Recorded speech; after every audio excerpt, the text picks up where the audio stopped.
According to a recent interview with Major Gen Mac McCurry, the head of the U.S. Army Aviation Center of Excellence, the U.S. Army is getting ready to shrink its number of UH-60 Black Hawk utility helicopters by nearly 8% as it looks forward to replacing them. The Army intends to get rid of about 157 Black Hawks, which is 7.5% of its entire utility fleet, from its active duty component. McCurry said that this is meant to help the Army make the best use of its current fleet, while also saving money for the new aircraft that will replace the Black Hawk, the Future Long-Range Assault Aircraft, or FLRAA, which will start entering service in the early 2030s. Last year, the Army selected Textron Bell's V-280 Valor tiltrotor aircraft to take over from the UH-60, which was built by Sikorsky 40 years ago.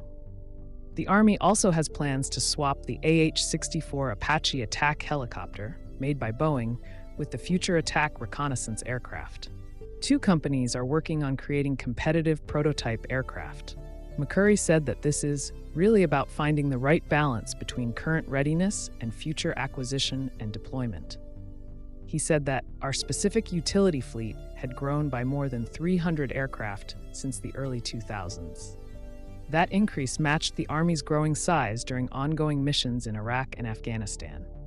In fiscal 2004, there were 1,806 Black Hawks in the fleet, but that number rose to 2,135 during counterinsurgency operations. Now, with a smaller force, the Army does not need to maintain all those helicopters, he said. The total will be brought down to 1,978 aircraft. The Army will only take out the oldest aircraft from the active component, a few Alpha models and the rest Lima models. These aircraft will not come from units that are deployed or getting ready to deploy, but rather from what the Army calls operational readiness fleets, McCurry explained. He added that by concentrating on these aircraft, the Army lowers the average age of the fleet, reducing long-term maintenance needs, including dealing with some critical parts challenges. The Army plans to sell the discarded Black Hawks through foreign military sales deals or through a trade-in and sales program, McCurry said. Each aircraft is expected to have an approximate value of $2 million. McCurry said that it has not been decided yet when the aircraft will be retired from the fleet. Fleet managers from the Program Executive Office for Aviation and the Army Aviation and Missile Command will assess the condition of the fleet to determine which aircraft should be moved and when.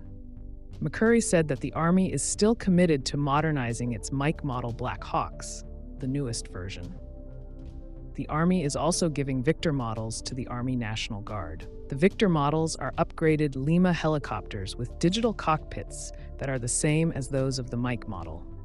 The Black Hawks are also expected to get brand new engines through the Turbine Engine Improvement Program, but the project has been delayed due to technical and supply chain problems during engine development, testing, and early stages of production. McCurry also said that the Army plans to review the size of the fleet of CH-47 Chinook cargo helicopters made by Boeing to make sure it also matches the Army's force structure and final size. He added that the AH-64 Apache attack helicopters will not get the same review at this time, because we have fallen short of AH-64 with some recent losses, and we are still short of AH-64.